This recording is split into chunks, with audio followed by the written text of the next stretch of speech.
Hello, everyone. Thank you for joining me so much in my live event. We have a special guest today, Dr. George J. Barnes. He's a superintendent here in the metropolitan Phoenix area, and he's an author. And we're going to dive into his superintendency and his book. As you guys know, the title of this episode is called Visionary Leadership with Superintendent and author Dr. George J. Barnes. Let's bring him on. He's in the waiting room right now, so let's add him to the stage and get him going. Dr. Barnes, how you feeling today? Oh man. I'm blessed. I'm excited. A little chilly, believe it or not. It get cold in Arizona, so I'm a little chilly. But other than that, I'm doing fantastic. I know. What's funny is I just left Oklahoma City, and that was snowy. And if you think this is chilly, that's Antarctica. Yeah, it's all perception, right? Like it's all perception. I stayed in the hotel. I was like, I'm not stepping outside this hotel. So Uber Eats and DoorDash everything. There you go. Oh, there's a funny DoorDash story, but I'll leave that alone. Okay. I used for the first time Uber Eats, and I got ripped off. The lady never delivered it. So, oh wow, man. Yeah, the hotel told me that she came in, dropped the package off, then 2 seconds later grabbed it and walked out. So I'm luckily I'm getting a refund. So that was my experience. Yeah, I guess. Let's dive into visionary leadership. Again, I appreciate your time and your expertise and your knowledge you're about to share with the audience. We have 81 people signed up. So they are listening on Facebook, Instagram, YouTube, and LinkedIn. So we got a big crowd in front of us. All right. Let me just jump into the questions. Let's get to know you. Please introduce yourself and then share how you first discovered the importance of visionary leadership. I am Dr. George Barnes, George J. Barnes. I am the current superintendent here at Baltz, BALSZ Elementary School District on the east side of Phoenix. I've been the superintendent since 2022. Just a blessing in that role. And it's we'll talk more about it. And you know it, Perk, more than anybody else. It's an odd space being a superintendent, but it's a blessing. In regards to my initial interaction with visionary leadership, I'm gonna go way back to high school football. And I know that sounds weird, and you get people who are like, "Man, high school football, why are you trying to live your glory days like Al Bundy?" But high school football for me, I had coaches who saw something out of us that we didn't see in ourselves, and they had to create championships, and they had to create winners out of folks who didn't even like each other and didn't know how to play football. So that was, to me, the beginning. I didn't know what it was then. I thought it was just, a bunch of guys playing football and some good coaches. But now I understand it as visionary leadership. And when I think about what I can be and what I hope to be, I often think about those gentlemen. Very good. Just for our audience's sake, visionary leadership really focuses on that vision you have with your organization and with others for the future. Where's your organization going to be in 3, 6 months, 9 months, 1 year, 3 years, 6 years, and so forth? It also helps others connect to that common goal and really truly bringing them together for the future of yourself or that organization. What are the key traits and qualities that define a visionary leader in your opinion? What are some key traits? I think I'm still figuring that out. As human beings, we evolve every day. We move forward, or at least we hope to do so. But I would say that in my time in leadership and in my time being led, patience and tenacity. Those two things, the quiet balance of trying to figure out how hard you can push yourselves and others, and when to take your foot off the gas just a little bit. I never take the foot all the way off in regards to any type of visionary leadership that I try to bestow or work through. But when I'm looking for other visionary leaders, when I'm aligning myself with other folks who are of that thread, typically they have that cool patience that I'm still trying to work on. Just so you know right now, I'm not there. I'm doing better, But when I think about the good ones and the great ones, they have phenomenal patience. And like I said, that grit, that persistence, that concept of they know the vision, they know where they're going to go, and nobody can shake them from that vision. And that takes persistence and to a degree, I think, a little bit of bravery, right? And I think there's a level of flexibility, right? I think there's you have to be wise enough, and I guess wisdom's another one where you can say, okay, well, maybe we can come at this a different angle, but the vision is what the vision is. Very good. Audience, if you have any questions at any time, please go to the comments and chime in. We'd love to answer them live. In your superintendency, how have you give us one example of how you incorporated visionary leadership? Is it through your strategic planning? What is it? How did you do it? Strategic planning is a big part of it. What good is a vision if you can't communicate it? And that's one of the components. I had a mentor once tell me that being a good leader is part salesman or salesperson, part prophet, right? And you have to get your congregation to buy into whatever religion you're offering. And that sounds a little strange, but you do have to kind of lean in on not only the logic, but also the emotions of people. And when I first got here at Balts in 2022, we were overcoming some adversity. There were some challenges. The nation was going through COVID. We had some our own level of pain and anguish that we were going through. Our superintendent at the time actually passed away. There was just a variety of complications that this community was faced with. And so one of the key components of the strategic plan was to get Balts to believe in itself again, right? Like again, as an individual, you have to sometimes be coached up to fight the good fight. And I think one of the major components for us was to get through some internal marketing so the fine folks of this district could believe in themselves and then, of course, believe in the kids. I think we've always loved kids at Balts, but to believe in a higher level of excellence, right? That's a different conversation. To believe in yourself at a higher level of excellence is a different conversation.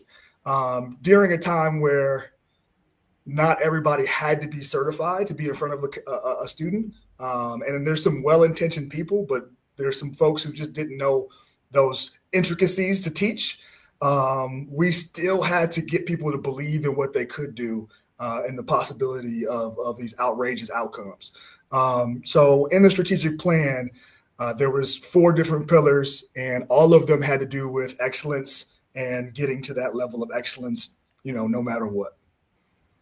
How do you balance the visionary leadership with innovation in the day-to-day things? Because you want to do things, but sometimes the day-to-day holds you back or slows you down. How do you break through that?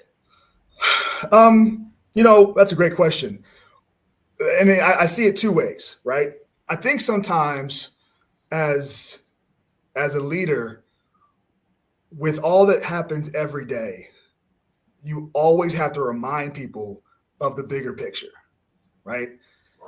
With the reality of I have kids in front of me that can't divide fractions. You have to remind them that in 10 years, 80% of all 8th graders at Balts will be in algebra, right? Like, that's just what are you talking about? Like, that's amazing. But you have to throw that back at them like, okay, you're struggling. I get it. But we have to fight the good fight because 80% of all kids that come through Balts have to have algebra before they graduate because that's the bigger picture, right? And so sometimes you have to remind people of your reality, and then you have to kind of press that on them. Like, this is my truth. And my truth is that in 10 years, this is going to occur, which means you can, because you have to make sure that kid can divide fractions. Because in 10 years, it's not an if, it's when, right? So I think that's important to always kind of remind people of your truth, which has to become the bigger truth of the organization. The other part of that is, when there's always going to be distractors, whether it's emotions, politics, and even well-intentioned stuff like artificial intelligence. And you might remember this, Dr. Perkins, when the smart board first came out, everybody had to have a smart board. And it was like the new sexy thing. It was like, oh man, you have to have a smart board. Every kid's you're going to college if you have a smart board. And when AI was introduced, I had to remind people, hey, our kids need to read. Like, I get you. Like, I know there's a lot going on with AI. Let's bring this in. Let's do this in. But let's make sure it aligns with the fact that all of our kids will be reading at grade level when they graduate or when they promote from the 8th grade. So just don't bring something in because it's sexy. Let's make sure it aligns with the ultimate truth, right? And so we have to remind ourselves of that periodically. And that's a great example of working with your team on the future and giving them like a goal or reality and saying, our kids have to know algebra by X time. So let's hit it now hard. So when they get there, they got it. Yeah. And painting that picture and really diving in and really working with the team of the why, of the urgency behind it. Who are some visionary leaders that have influenced your journey? There's so many great ones, and I'm blessed enough to interact with some really good folk, and not just saying it because you're the guy running this show, but to know that you've been there, done that, and you're still doing that, and you're finding new ways to reinvent how we interact and how we teach each other and how we push each other to be better. I've had great principals that I worked for as an assistant principal, as an athletic director, and as a teacher. I've had different individuals in different areas of community service, advocacy, just people who just saw something bigger than all of us and wanted to push us towards that direction. And in the most passionate people that I've seen, that I've worked with, that I've read their materials, they make you believe. They make you believe it's possible. And low-hanging fruit, I continuously go back to Walt Disney and the fact that this guy was in the middle of a swamp in Florida and saw something that nobody else could see. And, when we're talking about great organizations, Disney is one of those great organizations. And it all started with a guy who had a vision and had to get other folks to buy in. When in reality, his own brother and his own colleagues were like, you're insane. And he had to fight that. Right. Then you had the Tesla of the world who was visionary and doing things that blew people's mind back in his time. Right. You had MLK. Yep. Who I have a dream, and people are like, "What? You're trying to bring black and white together? Are you crazy?" Too much. Yeah, and what's funny is he's definitely one of my heroes, and he told his inner circle, "We may not live to 50," and unfortunately, that he was assassinated at 38. Yep. And but a smart, brilliant gentleman. I think he, from what I understand, he earned his PhD by age 26. Right.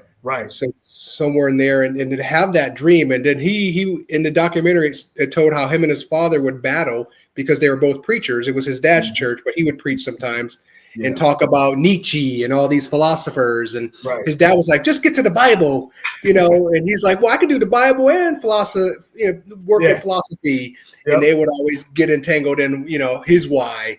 So those are just visionary people that you just say, how did they get this knowledge? Where did this come from? They're just brilliant people, I think. I think you hit the nail on the head. When you talk about brilliance and genius, it's rare, right?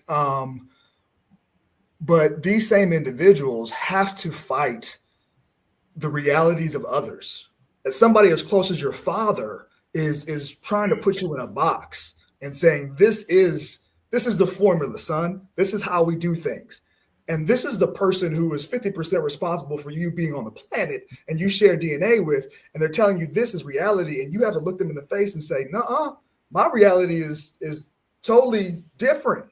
And you have to grow out of the box he's placing you in. So I think when you're talking about visionary leadership, when you're talking about brothers like yourself, sisters who say, I will not be defined by the current conditions. Like you have your reality, but I'm telling you there's a different one. And now I'm going to push my reality upon you. When you're talking about visionary leadership, that's amazing to get people to understand a whole different truth. So MLK had it. So many brothers and sisters had it. Many brothers and sisters have it still. And it's powerful to see people get that buy-in. And you get, like you just said, you're going to have to go through some stages of people like saying, "Are you a nut job? You know, who are you? You're not within the box. You're saying things. You're seeing things different than us. So you're going to have to convince them." I think those small victories, as you build that vision, will turn heads. And people will go, "Oh, okay, this lady's on to something. Yep. Let me start to join this choo-choo train he's on or she's on." So. Very, very good. Any lessons you learned from any of your mentors in the past or currently that you said, wow, that's visionary what they're doing? Again, going back to just bravery and being okay with being different, because being transparent. I've seen my mentors and my role models not fail, but to face a level of adversity that just wasn't fair, right? Like, and what's tough is that when you're trying to do something great for your community that you're passionate about, and then members of your community look at you and say, "Nah, you're not right. You're doing too much," was a phrase that I've learned to love and hate,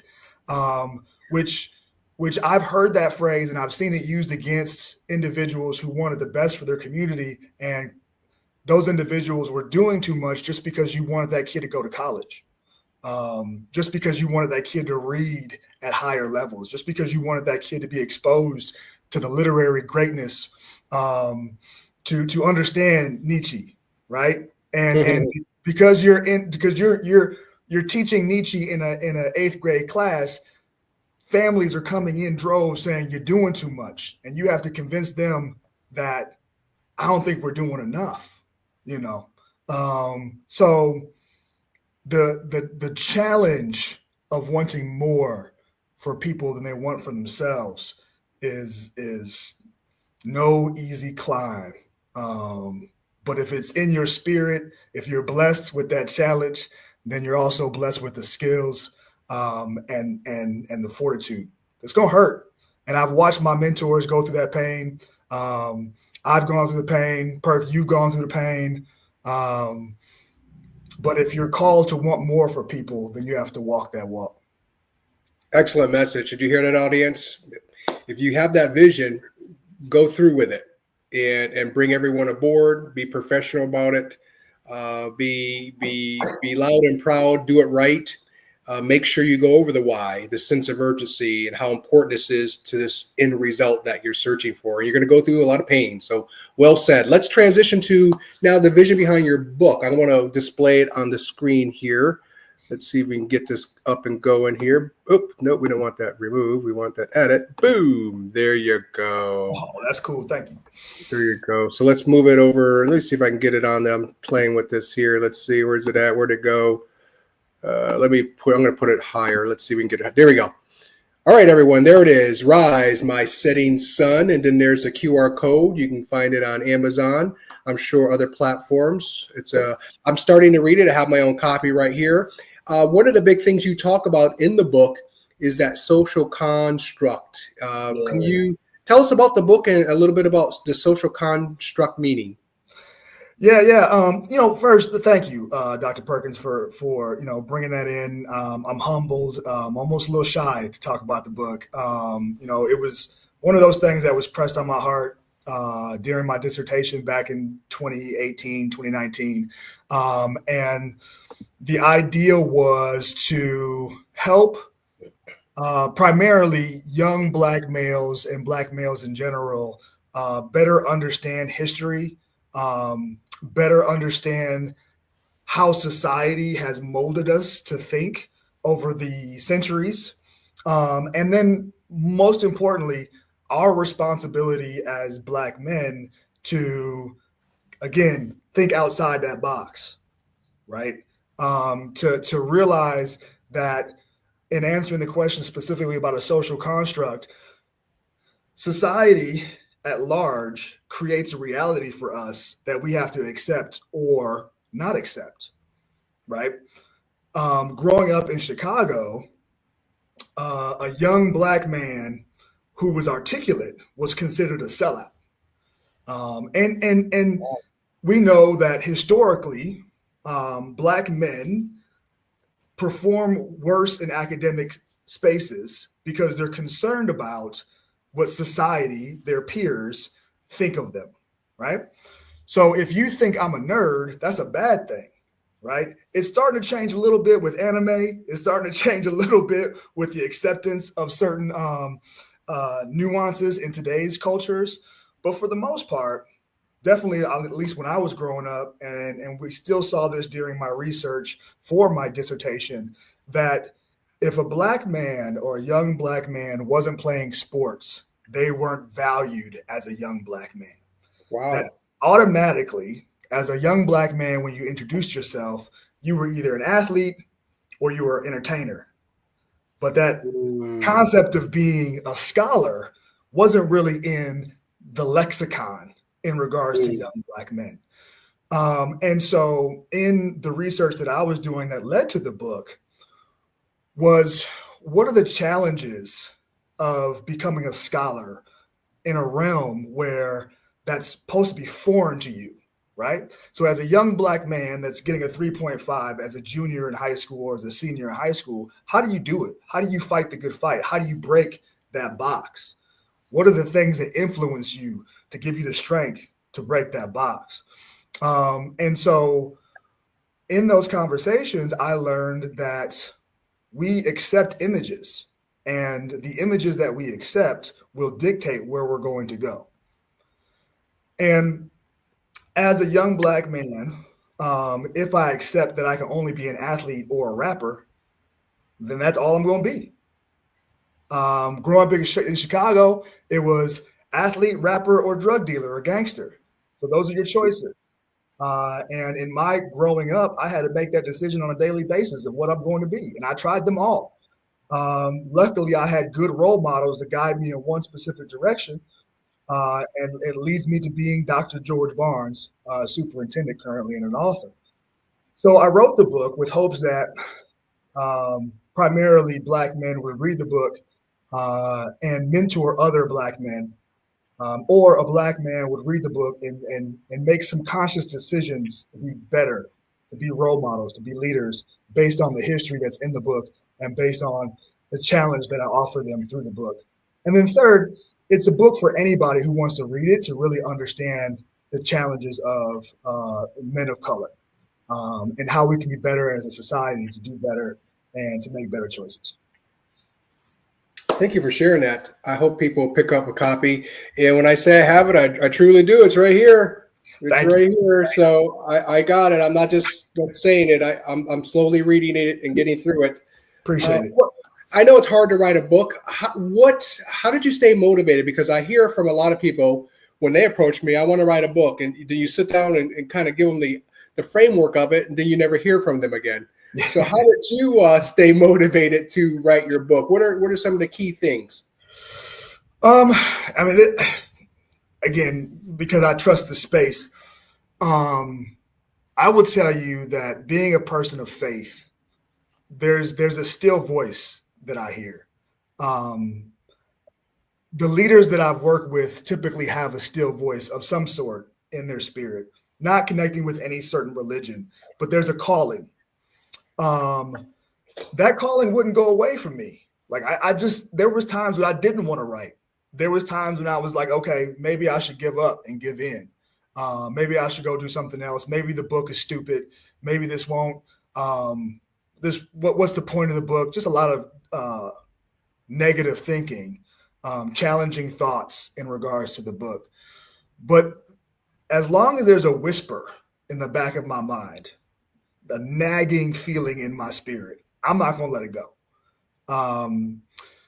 I don't want to leave any crumbs on the plates, as the kids say these days, right? So there felt like a calling to finish this book, and so it pushed me to do it. After I've written the book, I've had some great conversations that couldn't have been had unless the book was written.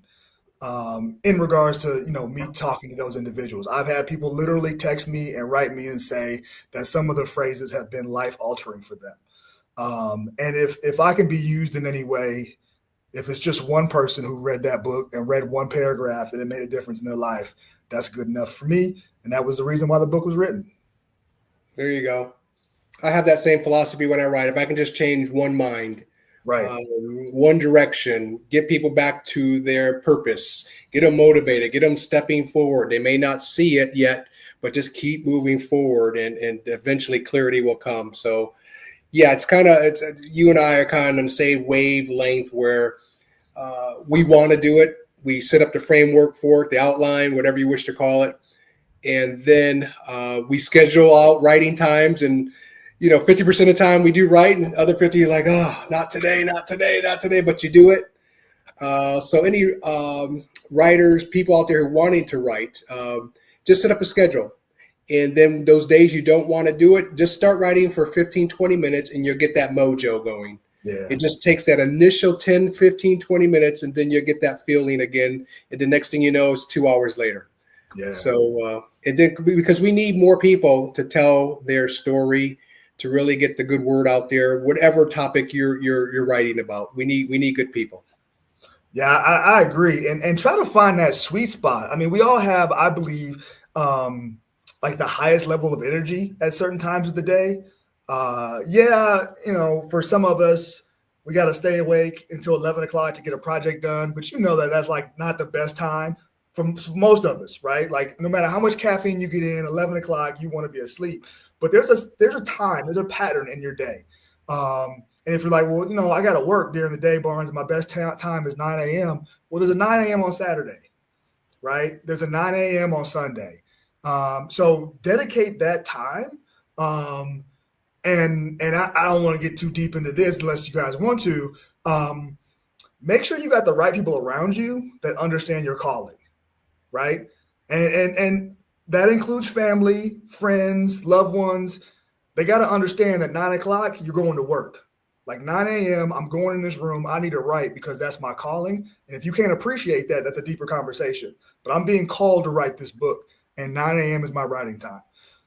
There's balance in that, right? You got to be a good dad. You got to be a good husband, spouse, all that good stuff. Good friend. But at the same time, don't cheat yourself on the calling. And so if 9 a.m. is your time, then figure out how to use that 9 a.m. to get that energy and get it done. Love the words. Don't cheat yourself on the calling. Everyone write that down. This is an Oprah moment.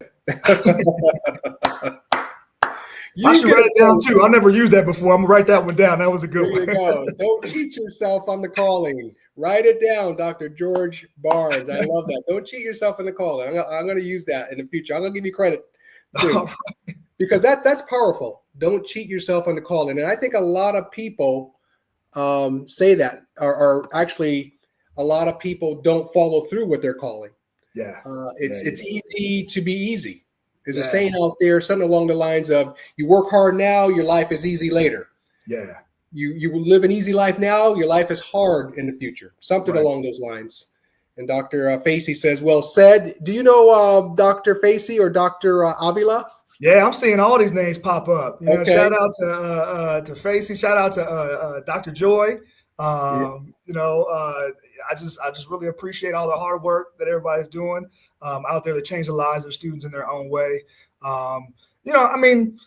Here's something that's almost, again, I'm not big on fear per se, but if you have a calling of some sort, if you have an idea that's given to you specifically, and if you just shelter that idea, if you just put it in the closet and ignore it, again, depending on your faith, like, that's something you should take care of.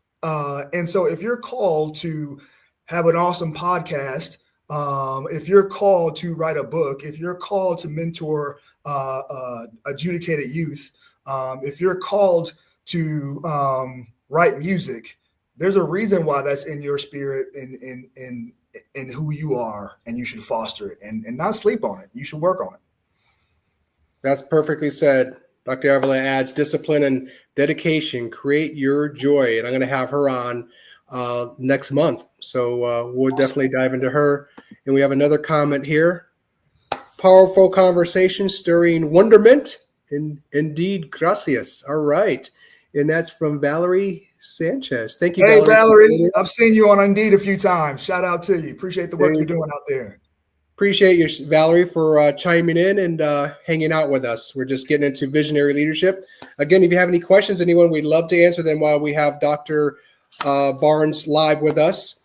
Last couple of questions. How do you communicate clearly about your book? I know marketing books are hard. Yeah. It's what you have a little secret, or what are you doing that's helping you out? Yeah, here I've used social media quite often. There's of course you can always boost your post in different markets. So I'm very selective in the markets that I boost them in. So I primarily market my book on Instagram, and I'll choose like Atlanta for 1 month, LA for another one, New York for another one. It just depends on again, where it's like a gamble, right? Like you put your chips somewhere and shoot for it. And then I just started giving the book away. Like if I run into somebody, and I had to start ordering more books just to have on hand, right? Because I felt bad. There's times in my life that somebody offered me some grace and a gift, and if I didn't get that grace and that gift, I probably wouldn't be here today. There's times in my life when people gave me a book and I was like, man, what is this junk? Put it on the shelf. And 2 years later, I got it out and opened it. And it was just that one page 37 that I opened up that changed my world that day. And not saying that, this book is any of that, but you never know. So if I see somebody and it feels like I'm supposed to give them a book, if we're having a conversation, I just give it to them. Here you go. And the greatest compliment that I could ever have is somebody reaching back out to me saying, hey, thank you for that book. I've read it. I've had a few folks put it on Instagram and social media saying, hey, this is Dr. George Barnes' book. And ultimately, if I don't make a bestsellers list, I'm good with that. If I can't retire off book sales, that's not my calling. I would love it. I would love to retire in Jamaica, in 2 years off book sales. But if that's not it, that's not it. As long as some folks are reading it, that's what matters the most to me. There you go. I just had a guest on. He had a book about I forgot the name. But he's going to be a recurring guest. I'll have him on late in February. We talked about happy. Being a happy person personally and professionally, and he'll be back on. Darren Tully, he'll be back on late February. I'll have him on every couple of months, and we just keep talking about the happy research and how to make your personal and professional lives happy. And he's just saying, if it's not book sales, maybe from the book you'll get engagements. Yeah. And then that's where the money will come in. Maybe you get gigs, and that's where the money will come in. Maybe you get be able to do some training sessions, some speaking engagements, and so forth. Yeah. So I'm in the same boat as you. If I don't make the bestseller list, that's fine. As long as I'm changing lives locally, nationally, maybe internationally, that's great. And if it's a low number, it's a low number. And I reach my calling. So yeah, that's You know what, to understand that's a point of wisdom, you know. I think, of course, I'll tell you pridefully, of course, I want my book in everybody's hands. And I would love to one day watch a movie and Denzel Washington's reading my book on the screen, you know. But if it doesn't happen, it doesn't happen. You know, ultimately, I just there was a reason why this book was written. And if it's being used as a tool, that's all that matters. Excellent. Dr. Facey has a question. Can you discuss the importance of involving parents and community members in the visionary leadership process and how their feedback impacted the process? Yeah, that's a great question. I appreciate that. I'll take a step before then. The most important thing is creating a platform, creating the opportunities, right? So yes, it's important, but if you don't have a venue for your parents to have a safe space to build a relationship, then you're already failing in that measure, right? You have to look at your various data points, and while as a visionary leader, that may be customers, that may be sales, that may be in our world assessment scores. But another part of that data is the qualitative data of just talking to your customer base, which are the parents and the students and the staff and the stakeholders. So one of the things that we've been developing here at Balts is a strong sports program. And you know, to a degree, you're like, Barnes, for real, sports. Well, in reality, our best crowds of parents are sports. Mm-hmm. Like between sports and spaghetti dinners, boy, I can pack a house. Like I can't, you know, if we have parent teacher conference night, yeah, we do okay. But if we have a basketball league, you know, so that's the opportunity where we start the relationships, being at those events, positive interactions, celebrating kids, celebrating the community, being a person of the people, laughing, smiling, being approachable. And then that's when you hit them, right? That's when you hit them with, I need you on this committee, right? I need you. I need your voice. Come talk to me. Can we have coffee? Like, I need to know the real, you know? And one of the blessings that I had within the first year are parents who pulled me to the side and said, Barnes, let's talk. And I knew what that meant, right? Like they wanted to give me the dirt in the street. They wanted me to know the real deal. And I loved it.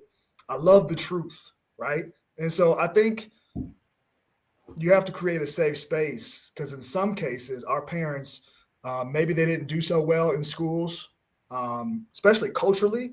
Some cultures, they're not supposed to talk to us. Their kids come to us, we do our job, we send their kids back, and that's it. And they don't challenge us because we're the teachers or we're the people in scholarship. So you have to create that space where parents and family members feel comfortable to just talking to you. And I think that's the beginning of creating that back and forth. Because if you don't have their insight, then really what are we doing? Excellent. What is one book you would recommend to the audience to really dive into visionary leadership? Do you have that really kind of touches on it or talks a lot about it?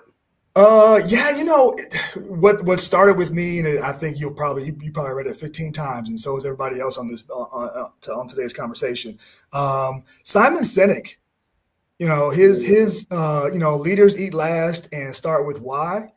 Like those two books, I've had interactions with visionary leadership, but I didn't understand them until I read those books. Reading Simon's book, reading Start With Why, understanding the golden circle, like he really articulates vision. He really articulates what it means to speak to the greater cause and to how to galvanize people to go after that greater cause. So I would say that as an author and as a speaker, he's probably the first person that I would send somebody towards in getting started in visionary leadership. Nice. The other book I'll add is The Alchemist by, is it I'm going to mess up his name, Paulo Coelho, something like that. The Alchemist. It's been out a while. Just type in The Alchemist. And I believe his last name is Coelho, something along those lines. It really talks about getting to your personal legend, which he means calling. Yeah. Really driving into your calling and chasing it and getting it. And there's a thread of faith in there. So hopefully you'll like that. You'll be okay with that. I enjoyed that since I'm a man of faith also. So I appreciate your time. Where can our listeners connect with you and learn more about your leadership journey? I know your district is always hiring for teachers. Is that correct? Yeah, we're doing pretty well, but we're always looking for the next rock star. So there you go. Whether it's a teacher, whether you're a parapro, a bus driver, whether we're in need or not, I don't want to miss any alignment, right? So if somebody has a passion, like, again, going back to the concept of being called, then just reach out to me directly. My email here is G as in George, Barnes, BARNES at balts, BALSZ.org. And that also involves, if you want to talk about education, philosophy, vision, whatever, any way I can help you in your path or you can help us in ours, let's get it done. Other than that, social media, LinkedIn, Instagram, all that good stuff. If you search my name, I'm sure I'll pop up somewhere. There you go. Dr. Facey has the last name of the gentleman there. All you got to do is type in the Alchemist and that last name, and you can't miss that book. It's been around. It's a bestseller, and it really, again, talks about chasing your personal legend, which is your calling. Let's do some closing things. I want to bring this back to the stage here. Make sure people see this right here. Again, an opportunity in the live or when you see this as a recording to order his book, Dr. Barnes's book, Rise, My Setting Sun. You can just scan that QR code right there. You can't miss it, or just go to Amazon, type it in. And then just some closing things here. Now, out of this discussion, everyone, what's one big thing? Here's your time. What's one big thing you're going to grab from this and do within 24 hours? Because if you don't do it in 24 hours, it's going to fade away into the sunset. So it's one thing that you learn from this live event that you can just take and install into your personal or daily practices right away. Do one thing, please. And then we got what did Dr. Facey say? People need to stop by Balt's to get food from the food truck. There you go. There you go. He's on it. He's on it. So tell us about the food truck. Oh, you know what's crazy? I inherited that. That was somebody else's vision. But we finished that leg of the race. We actually have a food truck at Balt's. Any organization can actually rent or lease our truck. We'll come out to you and serve some really great food.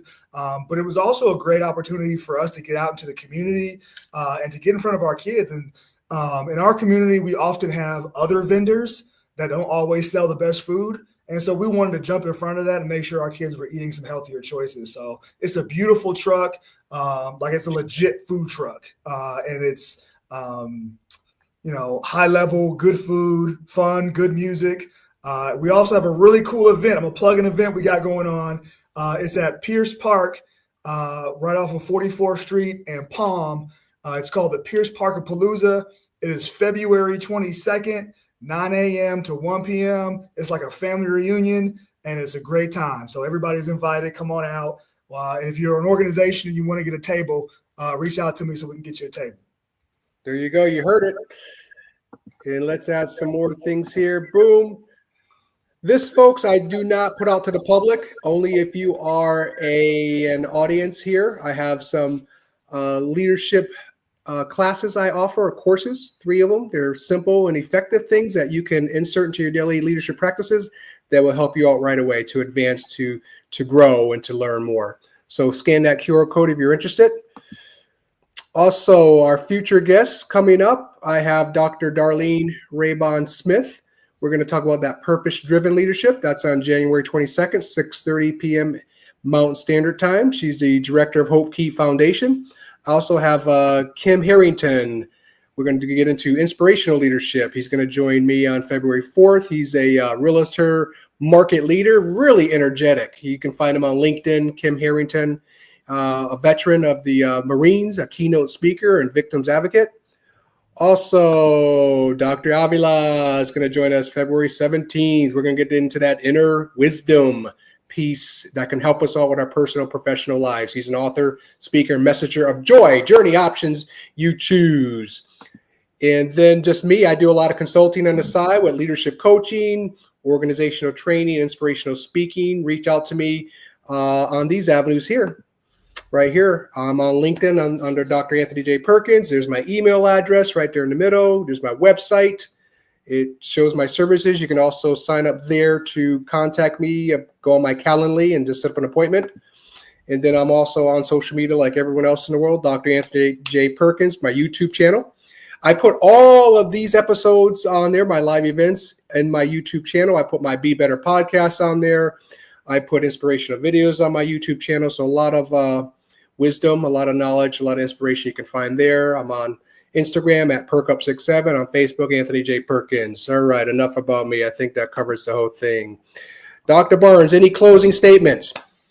None besides the fact that I believe that anybody who is listening to this message can do amazing things. It just takes, again, some patience, some clarity, and that grit. I believe in you. Dr. Perkins, I believe in all the individuals that hear this voice, and I look forward to your success. So if there's ever a need, feel free to reach out to me directly, but you got this. Thank you, sir. And then Valerie has a last comment here. Support positive youth development. Thank you for your time, perspective, and no crumbs left behind in tonight's convo. And then what was the statement? I'm getting old. I'm getting forgetful. You had a statement. What was the statement? It was a statement. We forgot it already. It was a good one. It was a good one. Dr. Facey will let us know. I have to go back to the recording about, this old brain. I tell you, if you guys out there know the statement real quick before we close out, what was that statement that I said it was an Oprah moment. Oh man, we'll get it. I'll figure it out. But thank you, everyone, for joining us. Thank you, Dr. Barnes, so much for your time. I know you're busy as a superintendent, so I really appreciate your time, your knowledge, your expertise. I wish you nothing but the best. And I'll see you soon. We'll be crossing paths probably this summer at the conference, the annual conference that Zell Fowler puts on. So I'll be seeing you. Take care of yourself. God bless you. And thank you, audience. We'll see you soon. Bye, everyone.